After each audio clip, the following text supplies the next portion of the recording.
எஸ்தரின் சரித்திரம் 7ஆம் அதிகாரம். ராஜாத்தியாகிய எஸ்தருடனே விருந்துண்ண ராஜாவும் ஆமானும் வந்தபோது 2ஆம் நாள் விருந்தில் திராட்சரசம் பரிமாறப்படும் போது ராஜா எஸ்தரை நோக்கி, எஸ்தர் ராஜாத்தியே, உன் வேண்டுதல் என்ன? அது உனக்கு கொடுக்கப்படும். நீ கேட்கிற மன்றாட்டு என்ன?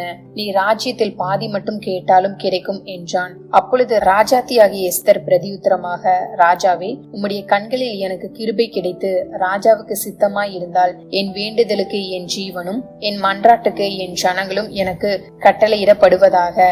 எங்களை அழித்து கொன்று நிர்மூலமாக்கும்படி நானும் என் ஜனங்களும் விற்கப்பட்டோம். அடிமைகளாகவும் வெள்ளாட்டிகளாகவும் விற்கப்பட்டு போனாலும் நான் மௌனமாய் இருப்பேன். இப்பொழுதோ ராஜாவுக்கு உண்டாகும் நஷ்டத்துக்கு அந்த சத்துரு உத்தரவாதம் பண்ண முடியாது என்றாள். அப்பொழுது ராஜாவாகிய அகாஸ்வேரு மறுமொழியாக ராஜாத்தியாகிய எஸ்தரை நோக்கி, இப்படி செய்ய துணிகரம் கொண்டவன் யார்? அவன் எங்கே என்றான். அதற்கு எஸ்தர், சத்துருவும் பகைஞனுமாகிய அந்த மனுஷன் இந்த துஷ்ட ஆமான் தான் என்றாள்.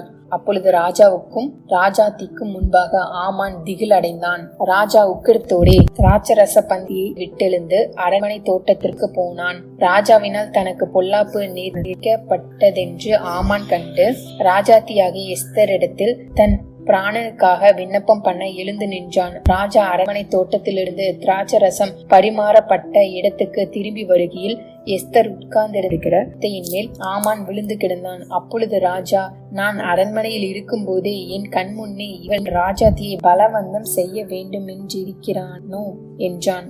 இந்த வார்த்தை ராஜாவின் வாயிலிருந்து பிறந்தவுடனே ஆமானின் முகத்தை மூடி போட்டார்கள். அப்பொழுது ராஜ சமூகத்தில் இருக்கிற பிரதானிகளில் அற்போனா என்னும் ஒருவன், இதோ ராஜாவின் நன்மைக்காக பேசின மொர்தெகாய்க்கு ஆமான் செய்வித்த 50 முழ உயரமான தூக்கு மரம் ஆமானின் வீட்டண்டை நாட்டப்பட்டு இருக்கிறது என்றான். அப்பொழுது ராஜா, அதிலே அவனை தூக்கி போடுங்கள் என்றான்.